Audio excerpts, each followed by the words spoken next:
بسم الله الرحمن الرحيم. يا أيها الناس اتقوا ربكم الذي خلقكم من نفس واحدة وخلق منها زوجها وبث منهما رجالا كثيرا ونساء، واتقوا الله الذي تساءلون به والأرحام إن الله كان عليكم رقيبا. وآتوا اليتامى أموالهم ولا تتبدلوا الخبيث بالطيب ولا تأكلوا أموالهم إلى أموالكم إنه كان حوبا كبيرا. وإن خفتم ألا تقسطوا في اليتامى فانكحوا ما طاب لكم من النساء مثنى وثلاث ورباع، فإن خفتم ألا تعدلوا فواحدة أو ما ملكت أيمانكم ذلك أدنى ألا تعولوا. وآتوا النساء صدقاتهن نحلة، فإن طبن لكم عن شيء منه نفسا فكلوه هنيئا مريئا. ولا تؤتوا السفهاء أموالكم التي جعل الله لكم قياما وارزقوهم فيها واكسوهم وقولوا لهم قولا معروفا. وابتلوا اليتامى حتى إذا بلغوا النكاح فإن آنستم منهم رشدا فادفعوا إليهم أموالهم ولا تأكلوها إسرافا وبدارا أن يكبروا، ومن كان غنيا فليستعفف ومن كان فقيرا فليأكل بالمعروف. فإذا دفعتم إليهم أموالهم فأشهدوا عليهم وكفى بالله حسيبا. للرجال نصيب مما ترك الوالدان والأقربون وللنساء نصيب مما ترك الوالدان والأقربون مما قل منه أو كثر نصيبا مفروضا. وإذا حضر القسمة أولو القربى واليتامى والمساكين فارزقوهم منه وقولوا لهم قولا معروفا. وليخشى الذين لو تركوا من خلفهم ذرية ضعافا خافوا عليهم فليتقوا الله وليقولوا قولا سديدا. إن الذين يأكلون أموال اليتامى ظلما إنما يأكلون في بطونهم نارا وسيصلون سعيرا.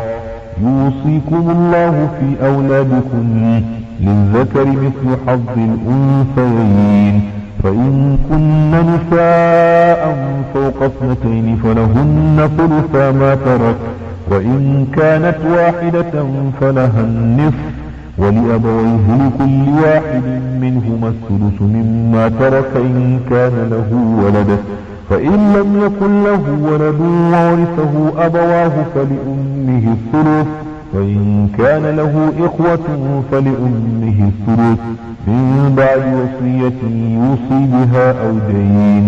آباؤكم وأبناؤكم لا تدرون أيهم أقرب لكم نفعا فريضة من الله إن الله كان عليما حكيما.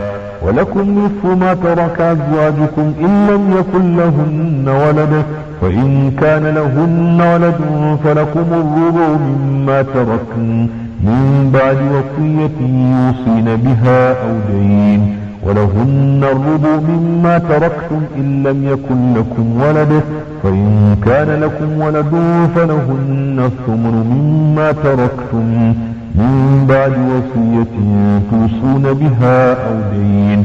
وإن كان رجل يورث كلالة أو امرأة وله أخ أو أخت فلكل واحد منهما الثلث، وإن كانوا أكثر من ذلك فهم شركاء في الثلث من بعد وصية يوصى بها أو دين غير مضار، وصية من الله والله عليم حليم. تلك حدود الله، ومن يطع الله ورسوله يدخله جنات تجري من تحتها الأنهار خالدين فيها وذلك الفوز العظيم.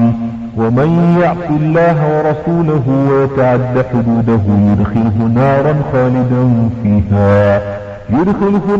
خالدا فيها وله عذاب مهين. واللاتي يأتين الفاحشة من نسائكم فاستشهدوا عليهن 4 منكم، فإن شهدوا فأمسكوهن في البيوت حتى يتوفاهن الموت أو يجعل الله لهن سبيلا.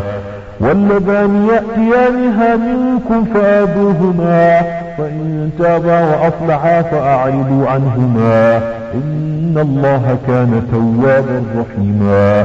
إنما التوبة على الله للذين يعملون السوء بجهالة ثم يتوبون من قريب فأولئك يتوب الله عليهم، وكان الله عليما حكيما. وليست التوبة للذين يعملون السيئات حتى إذا حضر أحدهم الموت قال إني تبت الآن، ولا الذين يموتون وهم كفار أولئك أعتدنا لهم عذابا أليما.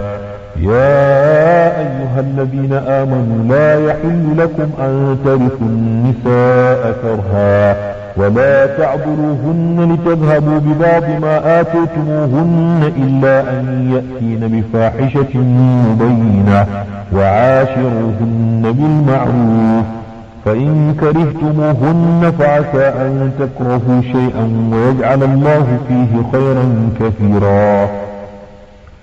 وإن أردتم استبدال زوج مكان زوج وآتيتم إحداهن قنطارا فلا تأخذوا منه شيئا، أتأخذونه بهتانا وإثما مبينا، وكيف تأخذونه وقد أفضى بعضكم إلى بعض وأخذن منكم ميثاقا غليظا.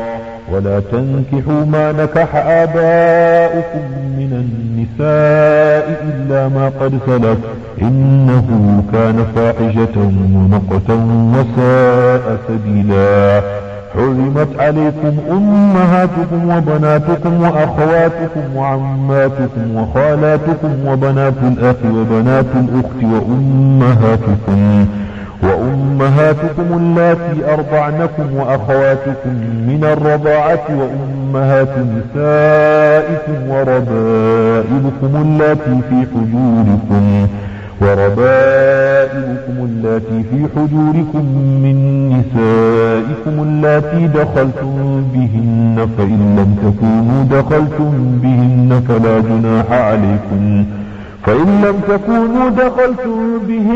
فلا جناح عليكم، وحلائل أبنائكم الذين من أصلابكم، وأن تجمعوا بين الأختين إلا ما قد سلف، إن الله كان غفورا رحيما.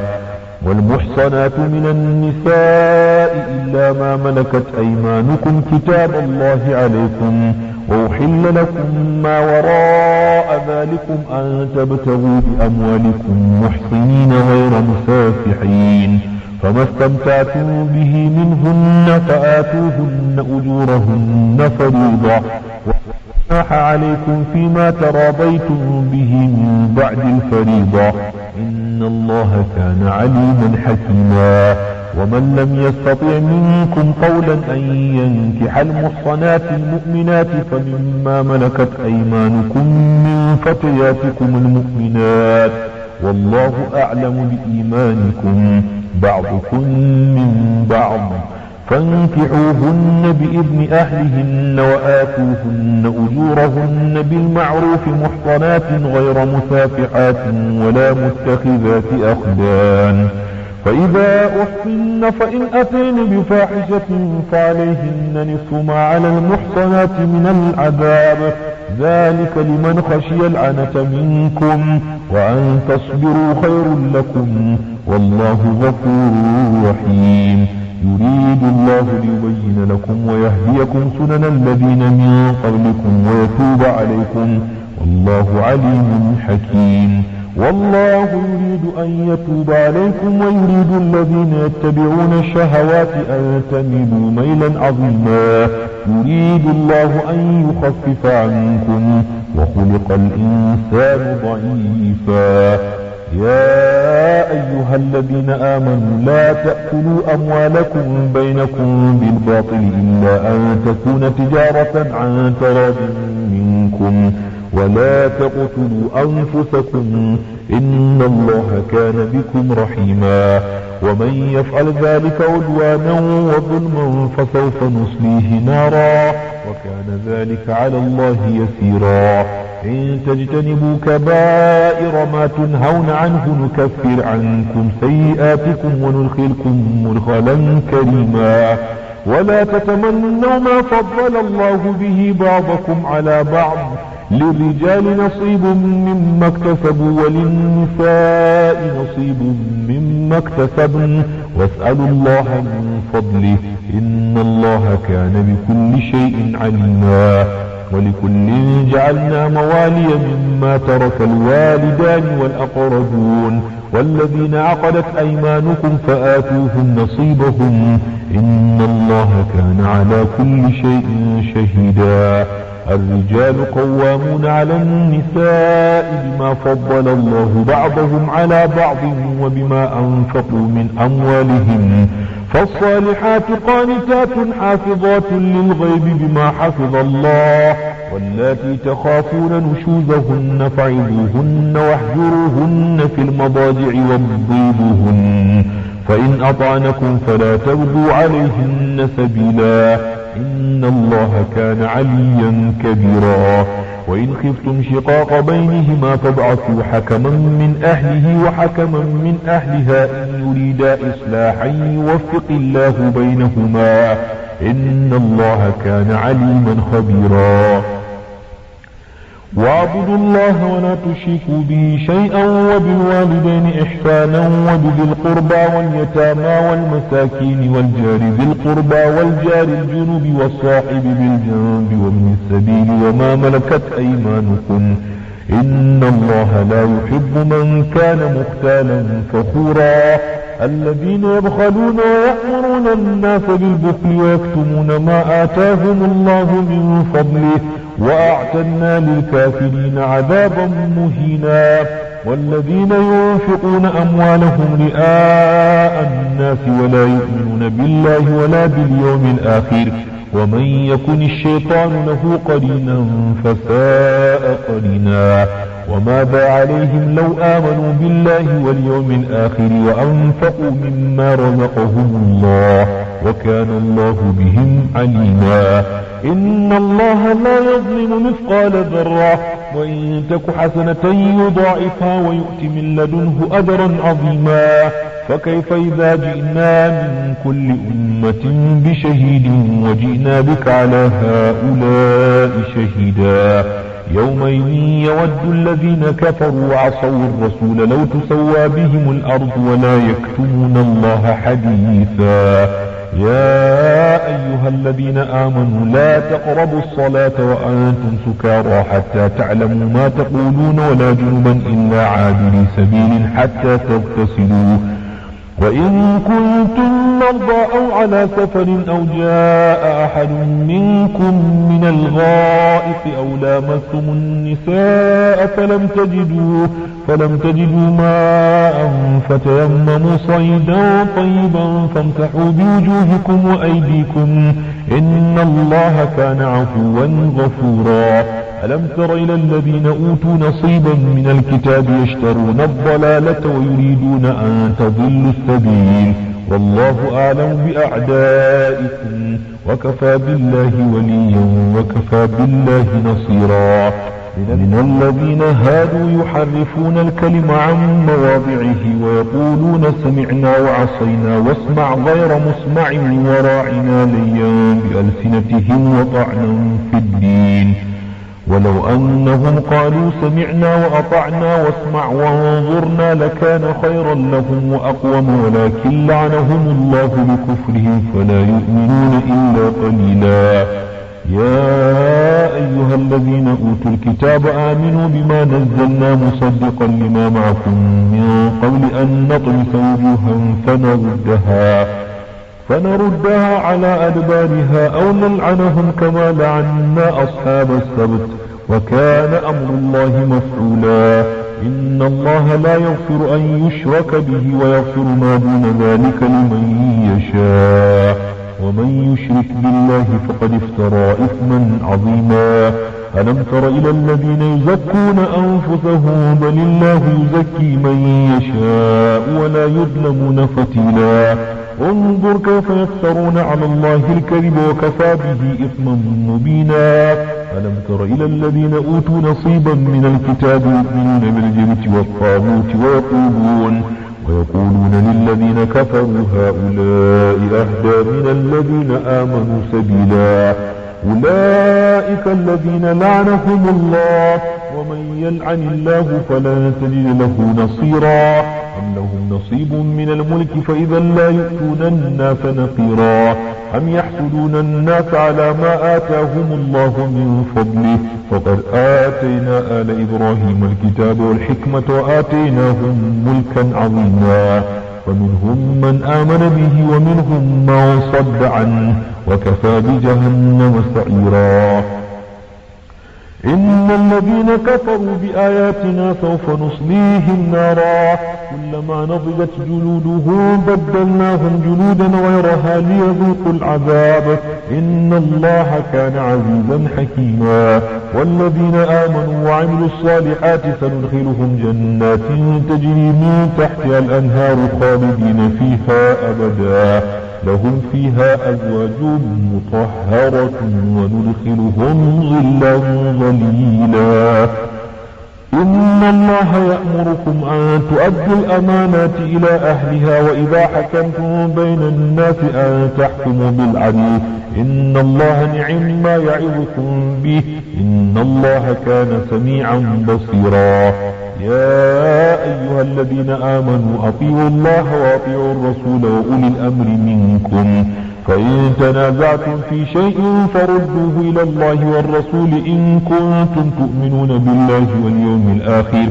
ذلك خير وأحسن تأويلا ألم تر إلى الذين يزعمون أنهم آمنوا بما أنزل إليك وما أنزل من قبلك يريدون أن يتحاكموا إلى الطاغوت وقد أمروا أن يكفروا به ويريد الشيطان أن يضلهم ضلالا بعيدا وإذا قيل لهم تعالوا إلى ما أنزل الله إلى الرسول رأيت المنافقين يصدون عنك صدودا فكيف إذا أصابتهم مصيبة بما قدمت أيديهم ثم جاءوك يحلفون بالله إن أردنا إلا إحسانا وتوفيقا أولئك الذين يعلم الله ما في قلوبهم فأعرض عنهم وعظهم وقل لهم في أنفسهم قولا بليغا وما أرسلنا من رسول إلا ليطاع بإذن الله ولو أنهم إذ ظلموا أنفسهم جاءوك فاستغفروا الله واستغفر لهم الرسول لوجدوا الله توابا رحيما فلا وربك لا يؤمنون حتى يحكموك فيما شجر بينهم ثم لا يجدوا في أنفسهم حرجا مما قضيت ويسلموا تسليما ولو أنا كتبنا عليهم أن اقتلوا أنفسكم أو اخرجوا من دياركم ما فعلوه إلا قليل منهم ولو أنهم فعلوا ما يوعظون به لكان خيرا لهم وأشد تثبيتا وإذا لآتيناهم من لدنا أجرا عظيما ولهديناهم صراطا مستقيما ومن يطع الله والرسول فأولئك مع الذين أنعم الله عليهم من النبيين والصديقين والشهداء والصالحين وحسن أولئك رفيقا ذلك الفضل من الله وكفى بالله عليما يا أيها الذين آمنوا خذوا حذركم فانفروا ثبات أو انفروا جميعا وإن منكم لمن ليبطئن فإن أصابتكم مصيبة قال قد أنعم الله علي إذ لم أكن معهم شهيدا ولئن أصابكم فضل من الله ليقولن كأن لم تكن بينكم وبينه مودة يا ليتني كنت معهم فأفوز فوزا عظيما فليقاتل في سبيل الله الذين يشرون الحياة الدنيا بالآخرة ومن يقاتل في سبيل الله فيقتل أو يغلب فسوف نؤتيه أجرا عظيما وما لكم لا تقاتلون في سبيل الله والمستضعفين من الرجال والنساء والولدان الذين يقولون ربنا أخرجنا من هذه القرية الظالم أهلها واجعل لنا من لدنك وليا واجعل لنا من لدنك نصيرا. الذين آمنوا يقاتلون في سبيل الله والذين كفروا يقاتلون في سبيل الطاغوت فقاتلوا أولياء الشيطان إن كيد الشيطان كان ضعيفا.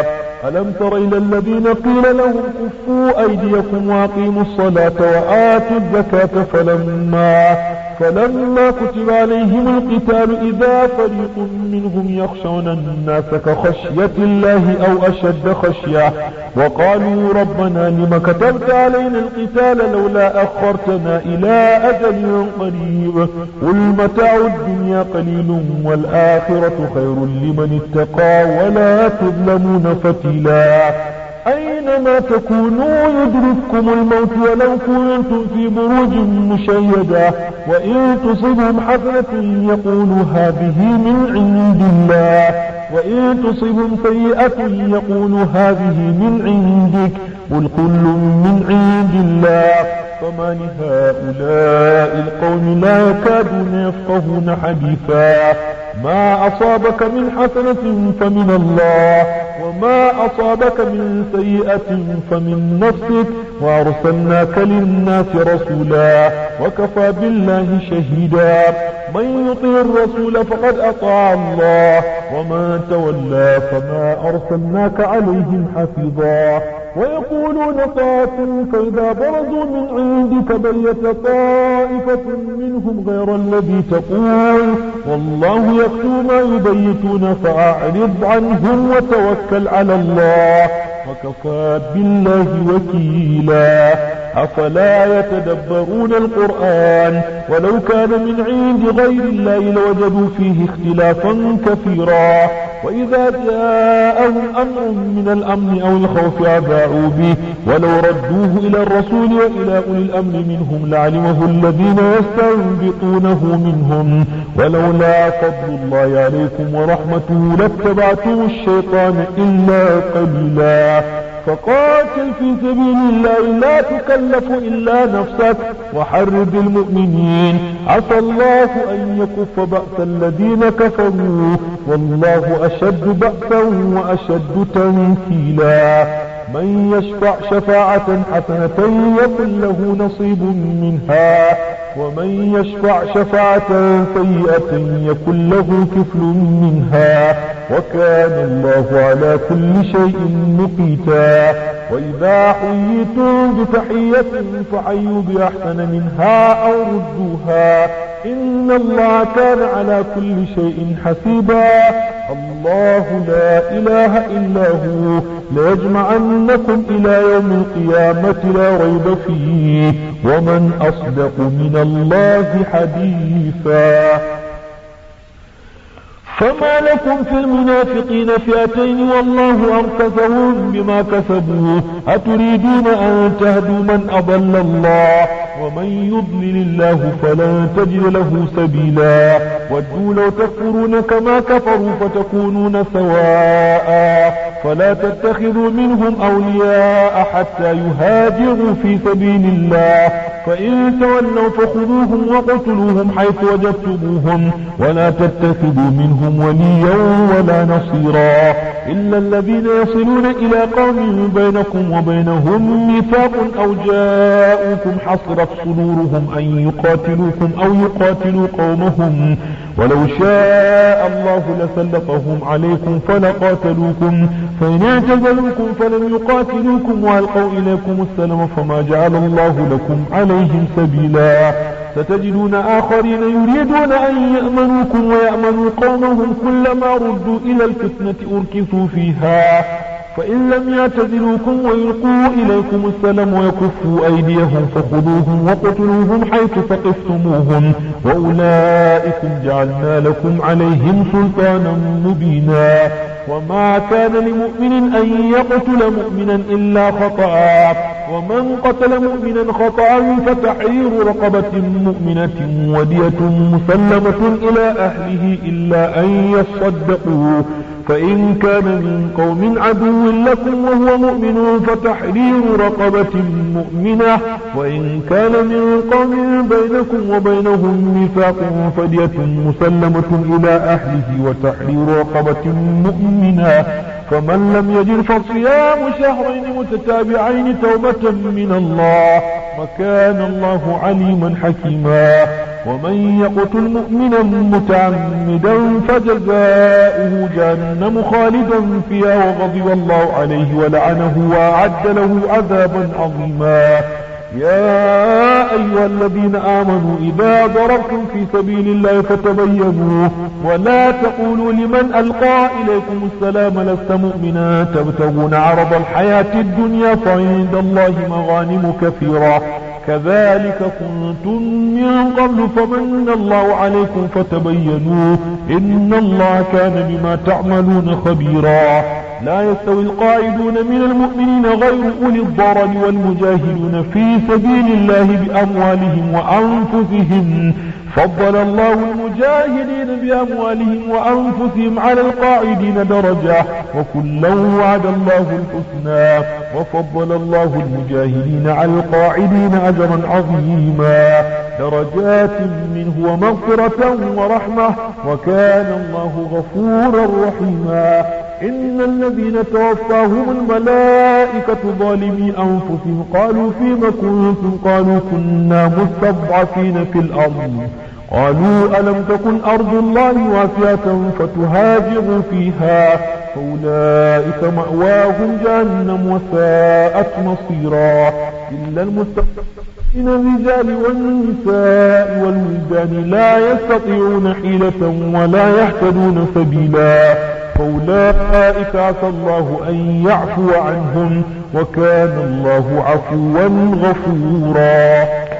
ومن يهاجر في سبيل الله يجد في الأرض مراغما كثيرا وسعة ومن يخرج من بيته مهاجرا إلى الله ورسوله ثم يدركه الموت فقد وقع أجره على الله وكان الله غفورا رحيما. وإذا ضربتم في الأرض فليس عليكم جناح أن تقصروا من الصلاة إن خفتم أن يفتنكم الذين كفروا إن الكافرين كانوا لكم عدوا مبينا.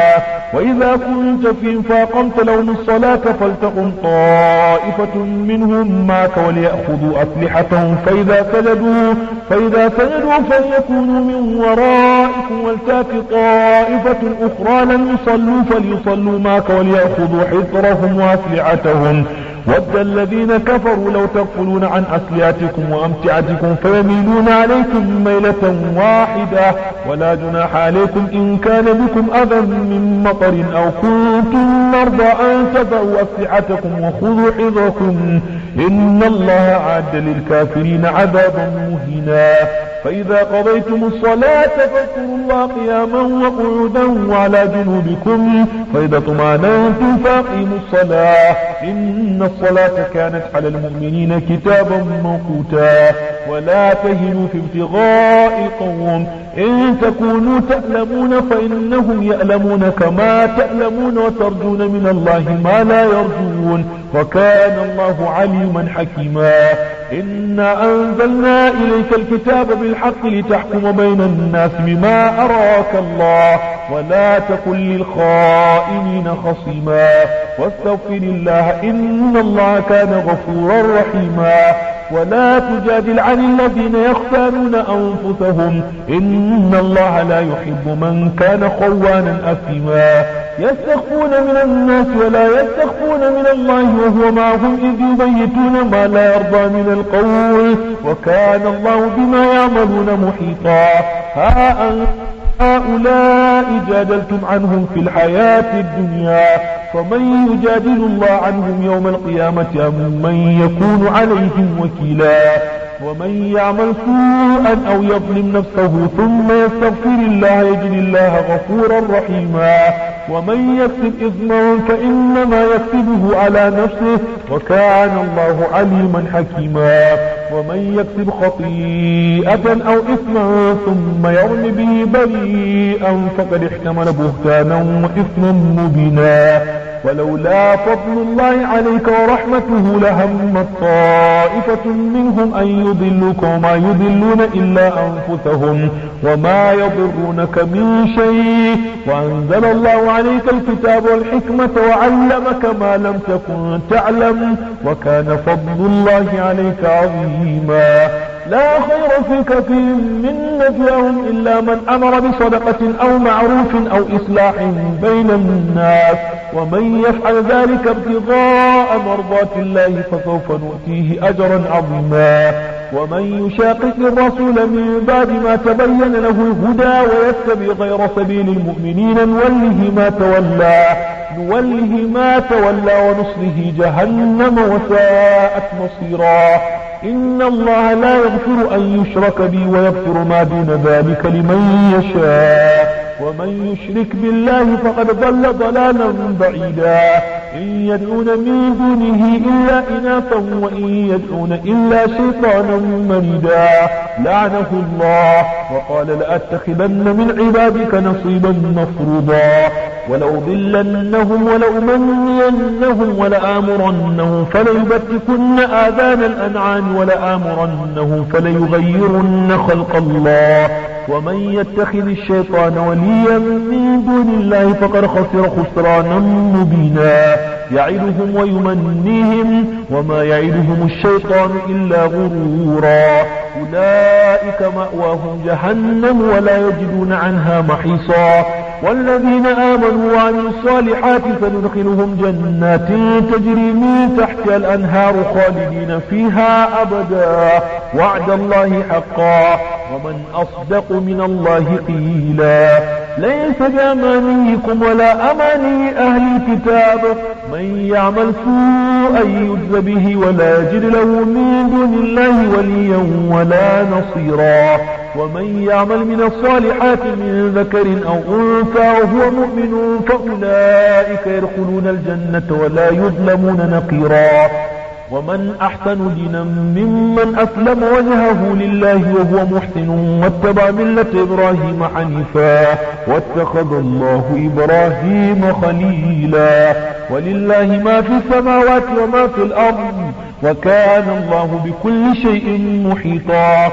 ويستفتونك في النساء قل الله يفتيكم فيهن وما يتلى عليكم في الكتاب في يتامى النساء اللاتي لا تؤتونهن ما كتب لهن وترغبون أن تنكحوهن والمستضعفين من الولدان وأن تقوموا لليتامى بالقسط وما تفعلوا من خير فإن الله كان به عليما.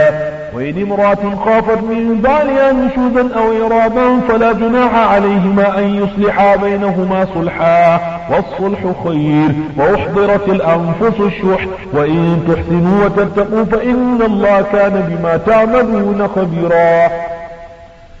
ولن تستطيعوا أن تعدلوا بين النساء ولو حرصتم فلا تميلوا كل الميل فتذروها كالمعلقة وإن تصلحوا وتتقوا فإن الله كان غفورا رحيما.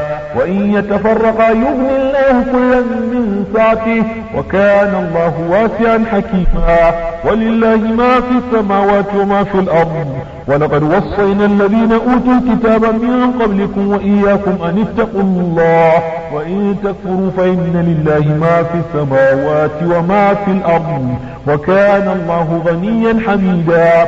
ولله ما في السماوات وما في الأرض وكفى بالله وكيلا. إن يشاء يذهبكم أيها الناس ويأتي بآخرين وكان الله على ذلك قديرا. من كان يريد ثواب الدنيا فعند الله ثواب الدنيا والآخرة وكان الله سميعا بصيرا. يا أيها الذين آمنوا كونوا قوامين بالقسط شهداء لله ولو على أنفسكم أو الوالدين والأقربين إن يكن غنيا أو فقيرا فالله أولى بهما فلا تتبعوا الهوى أن تعدلوا وإن تلووا أو تعرضوا فإن الله كان بما تعملون خبيرا.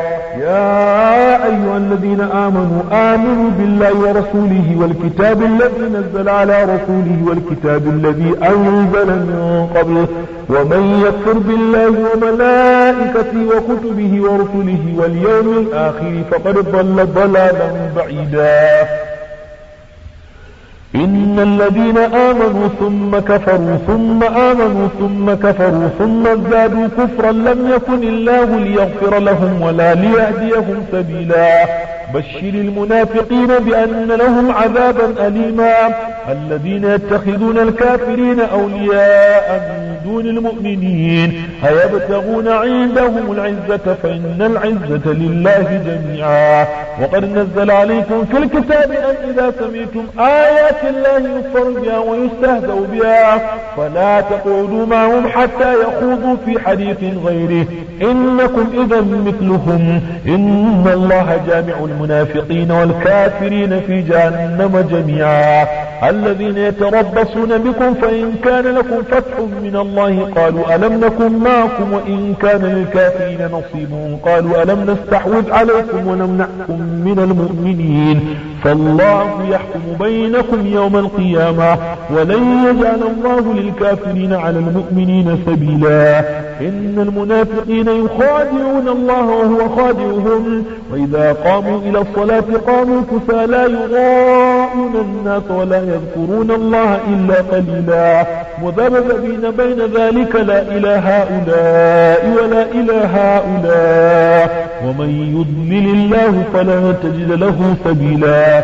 يا أيها الذين آمنوا لا تتخذوا الكافرين أولياء من دون المؤمنين أتريدون أن تجعلوا لله عليكم سلطانا مبينا. إن المنافقين في الدرك الأسفل من النار ولن تجد لهم نصيرا إلا الذين تابوا وأصلحوا واعتصموا بالله وأخلصوا دينهم لله فأولئك مع المؤمنين وسوف يؤتي الله المؤمنين أجرا عظيما. ما يفعل الله بعذابكم إن شكرتم وآمنتم وكان الله شاكرا عليما. لا يحب الله الجهر بالسوء من القول إلا من ظلم وكان الله سميعا عليما. إن تبدوا خيرا أو تخفوا أو تعفوا عن سوء فإن الله كان عفوا قديرا. إن الذين يكفرون بالله ورسله ويريدون أن يفرقوا بين الله ورسله ويقولون نؤمن ببعض ونكفر ببعض ويريدون أن يتخذوا بين ذلك سبيلا أولئك هم الكافرون حقا وأعتدنا للكافرين عذابا مهينا. والذين آمنوا بالله ورسله ولم يفرقوا بين أحد منهم أولئك سوف يؤتيهم أجورهم وكان الله غفورا رحيما.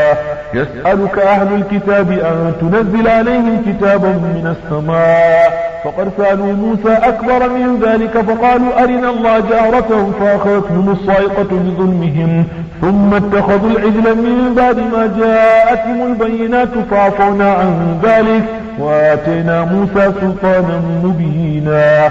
ورفعنا فوقهم الطور بميثاقهم وقلنا لهم ادخلوا الباب سجدا وقلنا لهم لا تعدوا في السبت وأخذنا منهم ميثاقا غليظا. فبما نقضهم ميثاقهم وكفرهم بآيات الله وقتلهم الأنبياء بغير حق وقولهم قلوبنا غلف بل طبع الله عليها بكفرهم فلا يؤمنون إلا قليلا. وبكفرهم وقولهم على مريم بهتانا عظيما وقولهم إنا قتلنا المسيح عيسى ابن مريم رسول الله وما قتلوه وما صلبوه ولكن شبه لهم وإن الذين اختلفوا فيه لفي شك منه ما لهم به من علم إلا اتباع الظن وما قتلوه يقينا بل رفعه الله إليه وكان الله عزيزا حكيما. وإن من أهل الكتاب إلا ليؤمنن به قبل موته ويوم القيامة يكون عليهم شهيدا. فبظلم من الذين هادوا حرمنا عليهم طيبات أحلت لهم وبصدهم عن سبيل الله كثيرا وأخذهم الربا وقد نهوا عنه وأكلهم أموال الناس بالباطل وأعتدنا للكافرين منهم عذابا أليما. لكن الراسخون في العلم منهم والمؤمنون يؤمنون بما أنزل إليك وما أنزل من قبلك والمقيمين الصلاة والمؤتون الزكاة والمؤمنون بالله واليوم الآخر أولئك سنؤتيهم أجرا عظيما. إنا أوحينا إليك كما أوحينا إلى نوح والنبيين من بعده وأوحينا إلى إبراهيم وإسماعيل وإسحاق ويعقوب والأسباط وعيسى وأيوب ويونس وهارون وسليمان وآتينا داود زبورا ورسلا قد قصصناهم عليك من قبل ورسلا لم نقصصهم عليك وكلم الله موسى تكليما ورسلا مبشرين ومنذرين لئلا يكون للناس على الله حجة بعد الرسل وكان الله عزيزا حكيما. لكن الله يشهد بما أنزل إليك أنزله بعلمه والملائكة يشهدون وكفى بالله شهيدا. إن الذين كفروا وصدوا عن سبيل الله قد ضلوا ضلالا بعيدا. إن الذين كفروا وظلموا لم يكن الله ليغفر لهم ولا ليهديهم طريقا إلا طريق جهنم خالدين فيها أبدا وكان ذلك على الله يسيرا.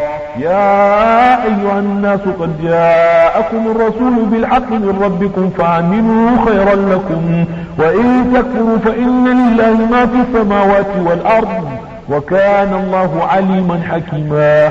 يا أهل الكتاب لا تغلوا في دينكم ولا تقولوا على الله إلا الحق إنما المسيح عيسى ابن مريم رسول الله وكلمته ألقاها إلى مريم وروح منه فآمنوا بالله ورسله ولا تقولوا ثلاثة انتهوا خيرا لكم إنما الله إله واحد سبحانه أن يكون له ولد له ما في السماوات وما في الأرض وكفى بالله وكيلا. لن يستنكف المسيح أن يكون عبدا لله ولا الملائكة المقربون ومن يستنكف عن عبادته ويستكبر فسيحشرهم إليه جميعا. فأما الذين آمنوا وعملوا الصالحات فيوفيهم أجورهم ويزيدهم من فضله وأما الذين استنكفوا واستكبروا فيعذبهم عذابا أليما ولا يجدون لهم من دون الله وليا ولا نصيرا. يا أيها الناس قد جاءكم برهان من ربكم وأنزلنا إليكم نورا مبينا.